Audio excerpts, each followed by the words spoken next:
Assalamualaikum warahmatullahi wabarakatuh. Alhamdulillah kita bertemu kembali di kuliah akuntansi biaya. Hari ini kita masuk ke materi sistem biaya standar.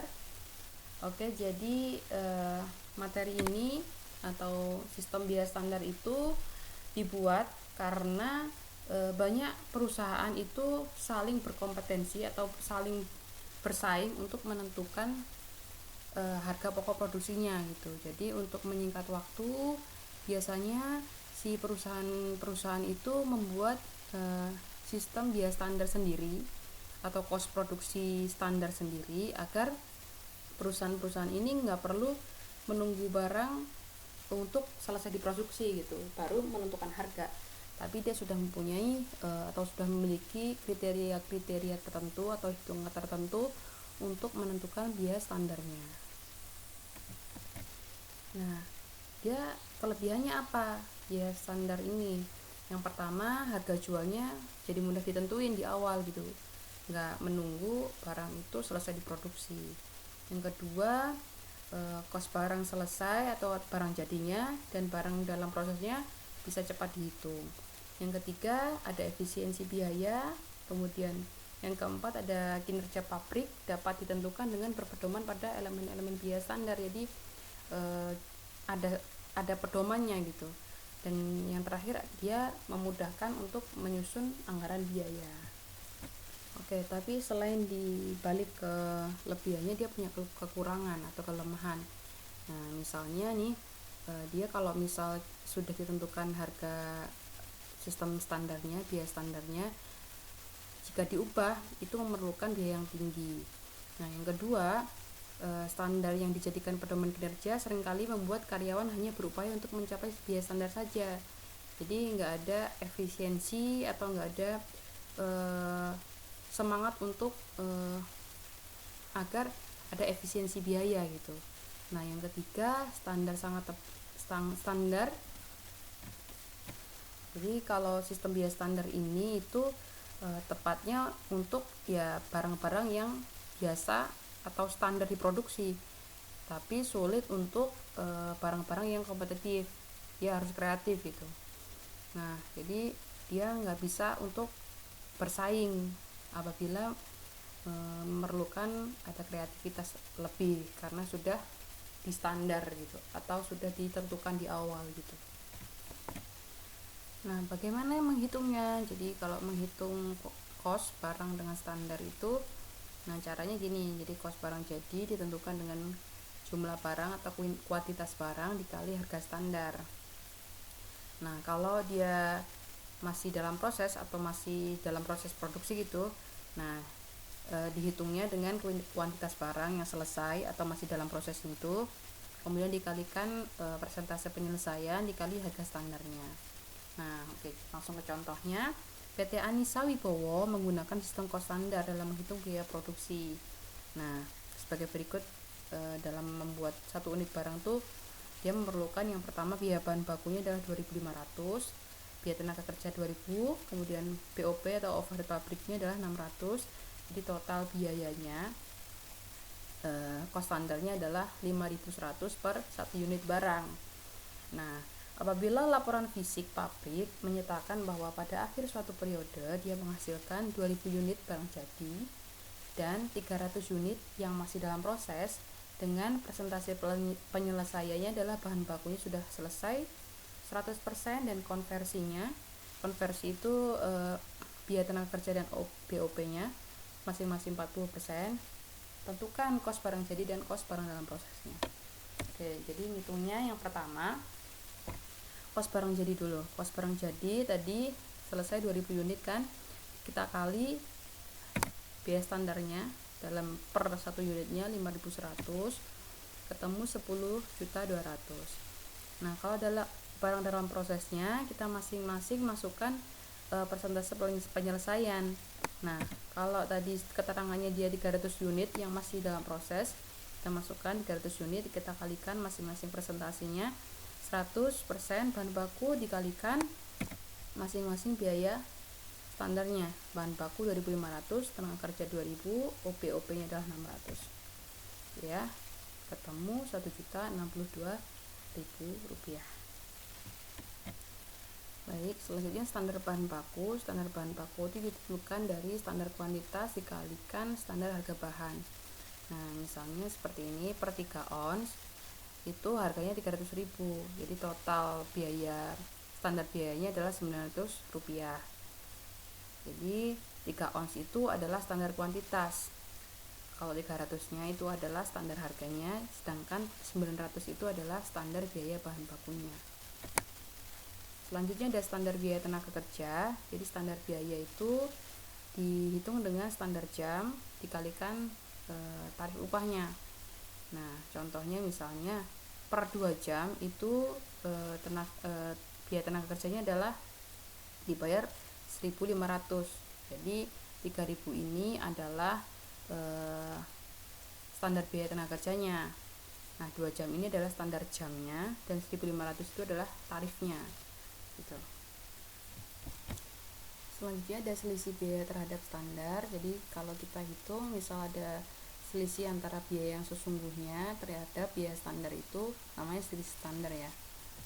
Nah, contohnya misalnya perusahaan Hamzah Wibowo menggunakan sistem cost standar. Standar bahan bakunya untuk membuat satu tablet adalah 2 mg dikali atau per 2 mg itu adalah Rp200. Sedangkan pada periode bulan ini perusahaan tersebut memproduksi tabel sebanyak 900 butir. Nah, biaya sesungguhnya itu 340. Nah, hitunglah selisihnya.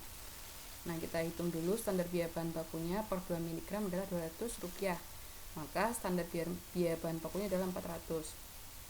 Jadi karena dia memproduksi 900 butir tablet, kita hitung 900 dikali standar biayanya 400 sama dengan Rp360.000. Maka selisihnya adalah biaya yang sesungguhnya dikurangi dengan biaya standarnya. 340 biaya sesungguhnya dikurangi 360 biaya standarnya, selisihnya ada 20. Nah, misal kalau dia biaya standarnya itu lebih besar daripada biaya sesungguhnya, maka itu namanya selisih hemat. Kebalikannya, misal kalau biaya standarnya ini lebih kecil daripada biaya sesungguhnya, maka itu selisih boros. Nah, ini termasuk selisih hemat. Tuh. Nah, selisih biaya bahan ini dicatat dalam selisih harga bahan dan selisih efisiensi bahan. Jadi yang pertama ada selisih harga bahan. Misalnya bila standar biaya bahan untuk satu tablet 2 mg itu adalah 200, dan ternyata perusahaan membeli bahan 200 mg itu dengan harga 210 per miligramnya. Nah, gimana caranya ngitung selisih harga bahannya? Di harga yang sesungguhnya dikurangi harga standarnya dikali dengan kuantitasnya. Jadi 210 harga sesungguhnya kita kurangi dengan harga standarnya 200 kali kuantitasnya 2000 sama dengan 20.000. Nah, selisih ini adalah selisih boros karena menyebabkan biaya standar lebih kecil dari biaya sesungguhnya, karena harga sesungguhnya lebih besar daripada harga standarnya. Selanjutnya ada selisih biaya tenaga kerja. Contohnya, standar biaya tenaga kerja untuk satu tablet adalah 3 jam. 3 jam itu dibayar Rp700. Perusahaan memproduksi 900 tablet. Nah, biaya tenaga kerja sesungguhnya adalah Rp1.950. Nah, berapa selisihnya? Kita hitung dulu standar biaya tenaga kerjanya. 3 kali 700 ketemu 2.100. Kita kalikan total produksinya 900 ketemu 1.890. Nah, maka selisihnya adalah sesungguhnya dikurangi standarnya 1.950 dikurangi 1.890, ada 60.000. Nah, ini adalah selisih boros karena biaya tenaga kerja sesungguhnya itu lebih besar daripada.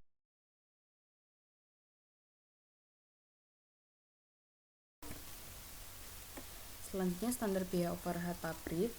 Jadi standar overhead pabrik ini yang pertama kita bikin rinciannya. Jadi ada tingkat kegiatan produksinya adalah 5.000 jam, BOP tetapnya adalah 26 juta totalnya, BOP variabelnya adalah 6.500.000 dan jumlah total BOP-nya adalah 32.500.000.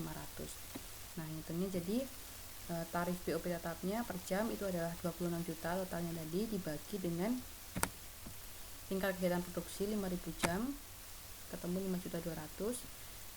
BOP variabelnya adalah 6.500.000 totalnya dibagi 5.000 ketemu 1.300. Kemudian tarif BOP totalnya adalah 32.500.000. Ini ya, 32.500 kita bagi 5.000. Jadi total tarif BOP totalnya adalah 6.500 per jam. Oke. Jadi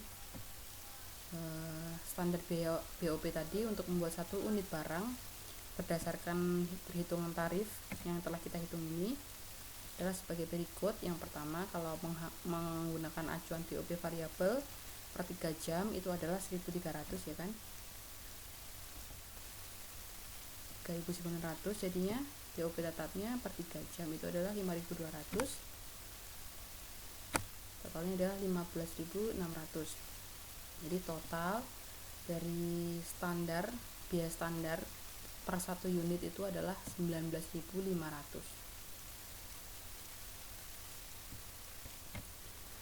Baik, jadi selisih terhadap standar biaya overhead pabrik atau BOP itu ada beberapa metode. Yang pertama metode satu selisih, yang kedua ada metode dua selisih, dan yang ketiga ada metode tiga selisih. Nah, itu akan kasih contoh yang metode satu selisih. Nah, metode satu selisih itu selisih BOP-nya ditentukan dari BOP sesungguhnya dikurangi BOP yang dibebankan.